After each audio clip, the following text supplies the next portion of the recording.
shall certify an election, making the process effectively ministerial. Disputes over alleged fraud or major errors are typically left to recounts in courts. Now, attacks on certifying election results have intensified since the 2020 election, and it is clear the ex-president is gearing up to have certification questions play a major role this time around. Over the weekend, Donald Trump called out the 3 Republicans on the Georgia State Election Board by name who ended up voting for this new rule. I don't know if you've heard, but the Georgia State Election Board is in a very positive way. This is a very positive thing, Marjorie. They're on fire. They're doing a great job. 3 members, Janice Johnson, Rick Jeffries, and Janelle King. 3 people are all pit bulls fighting for honesty, transparency, and victory. They're fighting. Fighting who? Fighting for what? The entire state election is administered by Republicans at the state level. Republican governor, Republican secretary of state. So again, why is he calling them out, and what is he talking about? What are they fighting against? Georgia passed its voter integrity law in 2021 despite the findings by Republicans that there was no widespread voter fraud in the state of Georgia during the 2020 election, that Joe Biden had legitimately won. They did 3 counts. So shouldn't they be bragging about the security and supremacy of their system? This fight isn't limited to Georgia. This may be the ball game for Donald Trump this time. Reporting in Rolling Stone last week identified nearly 70 pro-Trump election conspiracy theorists across several swing states currently working as county election officials who have questioned the validity of elections or delayed or refused to certify results. According to the nonpartisan group Protect Democracy, since the 2020 election, members of state and local boards have voted against certification more than 20 times across 8 states. Our friend and voting rights attorney Mark Elias puts it like this, quote, with fewer than 100 days until the election, Republicans are building an election subversion war machine. Protecting ourselves from that war machine is where we begin the hour with some of our favorite experts and friends. The aforementioned voting rights attorney, founder of the site Democracy Docket, Mark Elias, is back. Plus, writer and editor for Protect Democracy, Amanda Carpenter's back. And New York Times reporter who has been reporting on this for years and specifically in a big piece with Jim Rutenberg in the last couple of weeks, Nick Corsiniti is back. Nick, I've said this multiple times, but I think you put the goings-on in Georgia on the radar for us with your reporting there. Tell me what this board does to aid Trump, in Trump's mind. He's calling them out at his rallies. Well, what they did yesterday is something that Trump and Republicans and his allies have been trying to do across the country. And that is take the process of election certification, which, as we mentioned, and as you mentioned at the top here, is something that's always been ministerial. And what that means is it's basically automatic. The law says shall, which means you must take election results. You go through the normal process of checking them that you normally would, and then you certify them and pass them on. These county officials are not empowered by these ministerial duties to conduct their own investigations or insert their own opinions on the validity of these elections. But a lot of Trump allies have been trying to do this across the country, as I reported a few weeks ago with my colleague Jim Rutenberg, but they haven't been successful. They've been trying to do this through courts. That hasn't gone anywhere. They've been trying to do this through just having local officials refuse to certify and see if that gets them some precedent through a challenge. That hasn't worked either. So what the State Board of Election did in Georgia yesterday was give that argument its first sense of validity. They are able to establish rules that local county officials all throughout Georgia are supposed to follow.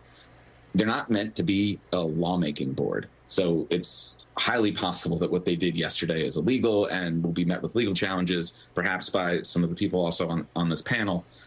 But they gave an opening to this idea that certification is indeed discretionary at the local level. And what that could do, if we were to rewind the clock 4 years ago when former President Trump was trying to overturn his loss in 2020, and he was calling election officials in Wayne County, Michigan, county board members, in Wayne County, Michigan, saying, please don't certify. we were in an unknown about what that would do. Would that be able to forestall a loss? Would that be able to change things? So they're trying to bring this back in an effort that, to possibly short circuit a loss or anything like that, bring this question of certification into the realm of uncertainty. And that's what the Georgia State Board of Elections did yesterday. Mark Elias, I want to read what you wrote, but I just, for Trump, who's so obsessed with the size of his wins and, wearing a superhero shirt when he survives COVID, it feels like this massive sort of telegraphing that he knows he's going to lose. Just talk about the tactic and what it telegraphs. Yeah, look, Donald Trump lost the popular vote in 2016 by 3 million votes. Every time someone would say, Donald Trump won in 2016 and this is because of the American people. No, he won in 2016 because of the Electoral College. In 2020, he lost the popular vote by 7 million votes. Okay, he and the Republicans are running out of runway. They are running out of way to count on the Electoral College and a bunch of other structural advantages that they have to counteract the fact that more Americans want to vote for Kamala Harris than want to vote for him. So what they are left with is two things. Number one, making it harder to vote, making voter suppression, which you and I have talked about. And then the second, which you and I, frankly, have been talking about for years now, it feels shorter, but it's been for years, is they want to be able to cheat after the election. So they want to make it harder to vote and easier to cheat. And the way they are going to cheat, the way they tried to cheat in 2020, when I litigated against them and beat Donald Trump and his allies 60 times in court, the way they tried to cheat is through what ballots get counted and what ballots don't get counted. And there's no better way to do that than through the certification process, which, as Nick pointed out, they tried to do in 2020 in Wayne County, Michigan. In 2022, they tried it again. They tried it in Arizona. My law firm, we sued Cochise County because Cochise County wouldn't certify the election results. We sued Luzerne County, Pennsylvania, because they wouldn't certify the election results. And ultimately, we were able to win those lawsuits because this is a ministerial act. This is a ceremonial function. This is not a opportunity for these people to conduct their own independent investigations. And what it says about Donald Trump is that he knows he's going to lose the popular vote. He knows he's probably going to lose the election if it is free and fair. But he doesn't care.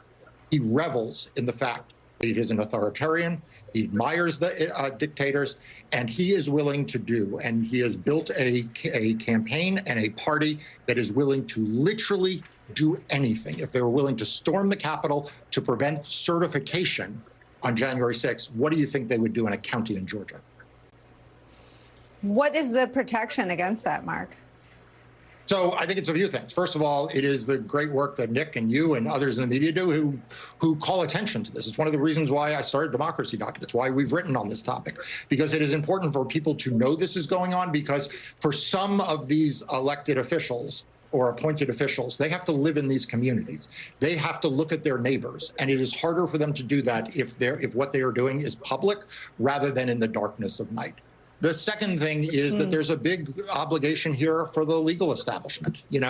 Lawyers like me, lawyers like many other, like at Protect Democracy, have a big obligation here. Every lawyer who swears an oath to the law and the Constitution has an obligation to fight against this kind of activity.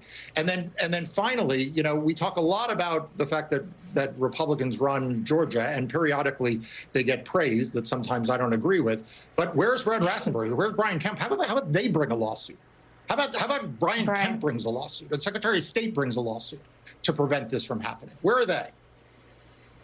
I mean, Amanda, where do you think they are? I mean, I saw them engage Trump a little bit on Twitter or wherever they post, and they seem to be willing to defend the integrity of Georgia's election system to a degree, but going on offense legally doesn't seem possible. I don't know. Is that too cynical? What do you think? Yeah, I mean, here's the key in our way out of this. This is a serious threat, and it is a continuation of Trump's January 6th strategy, where he puts pressure and gives encouragement to people to obstruct, delay, or block certification of his opponents winning elections, right? Like, that's very straightforward. But when it comes to these certification duties, the answer is very simple. It's against the law. It is not consistent with state and federal laws for these officials to grant power among themselves to insert themselves into the process in this way.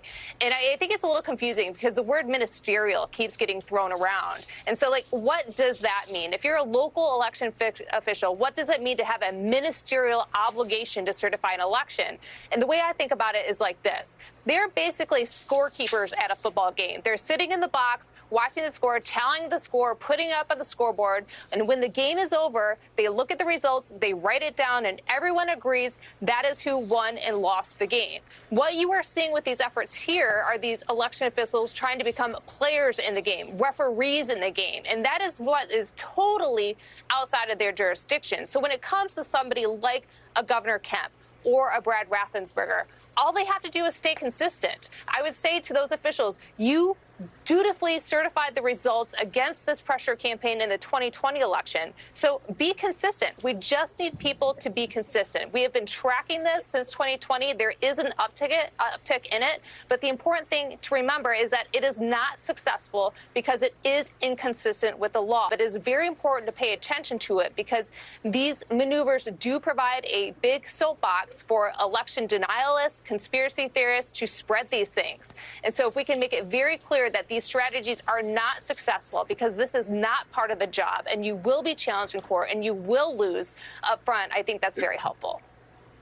I mean, let me just sort of push back a little bit. I mean, that doesn't seem to be the point, right? Just to do what is legal. I mean, where it intersects with violence seems to be the point. January 6th wasn't about necessarily being successful, right? Pence was like, oh, I'm out. This is where I draw the line. You can call me the P word all day long, not doing it. But the delay was the point, and Trump was successful in delaying the certification. What do you do about successful delays, even if ultimately there are legal defeats?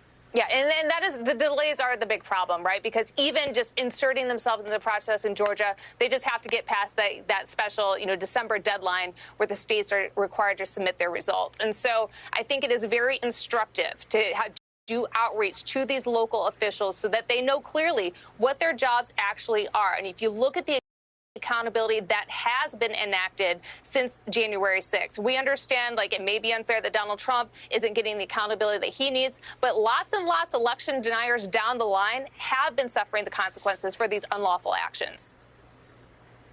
Nick, has this worked anywhere? I mean, not really. Most of the times it's failed. Mark mentioned earlier with Cochise County, it did take it to a place where we were a little uncertain before a court had to come in and say, no, you must certify. So it hasn't really been successful in stopping an election. But what it has been very successful in is perpetuating doubt, eroding confidence, and creating the kind of atmosphere that those who wish to overturn elections or, undermine their losses, this is very successful in that because kind of what they're always looking for is any sense or any, appearance of legitimacy to a lot of these claims, a lot of these false claims about, non-existent fraud. And so having a quote unquote affidavit or having election officials say, I'm not going to certify this, that gives some legitimacy to these arguments that can sometimes the political arena becomes just as important, right? Like when we look at Congress and which congressmen vote to either vote up or down on a January 6th, a certain election slate, that's where this could come into play too. So while they haven't necessarily been successful in halting certification anywhere yet in those 8 states and 20 times that we mentioned, and oftentimes they're even voting